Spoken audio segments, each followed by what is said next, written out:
ఈరోజు అమరావతి ప్రజా రాజధాని,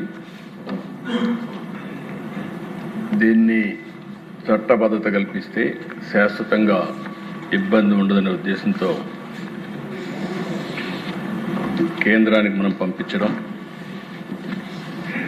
కేంద్రం కూడా ఒక అసెంబ్లీ తీర్మానం ఉంటే బాగుంటుందన్నప్పుడు ఈ ప్రత్యేకమైన సమావేశం పెట్టుకొని ఈరోజు మనం చర్చించాం. అధ్యక్ష, ఇక్కడికి వస్తే ఇది ఒక అరుదైన అనుభవం.